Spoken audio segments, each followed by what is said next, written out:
Dear students of class 3, তোমরা তোমাদের ইসলাম শিক্ষা বইটার চতুর্থ পেজ অর্থাৎ পেজ 4 তোমরা দেখতে পাচ্ছ। এখানে তোমাদেরকে কিছু কাজ করতে হবে। হ্যাঁ, বইটা তোমরা খোলো, বইটা খুলে এই কাজগুলো করার চেষ্টা করো, আমি তোমাদেরকে হেল্প করতেছি। চলো কাজটা করি। দেখো, প্রথম অধ্যায়ের কাজগুলোর সমাধান করি। পৃষ্ঠা 4, খ এবং গ নং কাজ। তার আগে তোমাদেরকে একটু বলি, তোমরা যারা অনলাইনে পড়তে চাও সব বিষয়ের জন্য তোমরা আমাকে এই নাম্বারে যোগাযোগ করবা, সরাসরি কল দিতে পারো অথবা হোয়াটসঅ্যাপে নক করতে পারো। দেখো, আমরা এখানে প্রথম অধ্যায়ের কাজগুলো সমাধান করি। এটা কিন্তু চতুর্থ পেজ তোমাদের, ঠিক আছে? রিডিংটা পরে এই কাজগুলো করতে হবে। শূন্যস্থানে সঠিক শব্দ বসাই, কাজটি দুজনে মিলে করি, ঠিক আছে? তোমরা আগে একা একা করবে, পরীক্ষায় আমাদের লিখতে হবে, পরীক্ষায় তো দুজনে লেখা যাবে না, তাই না?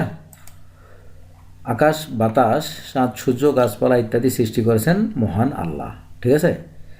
আকাশ, চাঁদ, তারকা, সূর্য ইত্যাদি নির্দিষ্ট কক্ষপথে চলে, তাই না? সৃষ্টিজগতের শৃঙ্খলা পর্যবেক্ষণ করে আমরা আল্লাহর অস্তিত্ব সম্পর্কে জানতে পারি। মহান আল্লাহর ওপর আমাদের ঈমান ও বিশ্বাস ড্যাশ করতে পারি। কি করতে পারি বলো দেখি?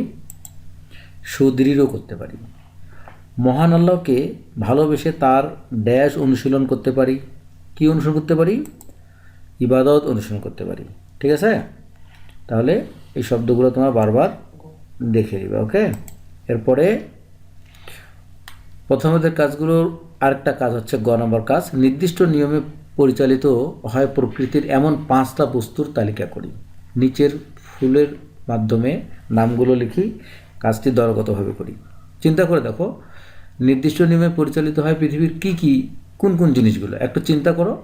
এরকম সুন্দর একটা ফুল আঁকবো খাতায়, ফুল এঁকে এখানে পাঁচটা দাগ, 1 2 3 4 5টা দাগ দেওয়া আছে। এই 5টা দাগে পাঁচটা জিনিসের নাম লিখবা, বস্তুর নাম লিখবা, যেগুলো কি করে নির্দিষ্ট নিয়মে চলে। চলো আমি কাজগুলো বলে দিই, তোমাদের একটু হেল্প করি। প্রথমটা সূর্য। দেখো, সূর্য কিন্তু নির্দিষ্ট নিয়মেই চলে, পৃথিবীর সৃষ্টি থেকে এ পর্যন্ত নির্দিষ্ট নিয়মেই চলছে। চাঁদও একই নিয়মে চলছে। তারকা মানে তারা, যেগুলো স্টার, ঠিক আছে? রাত ও দিন, day and night, night and day, okay?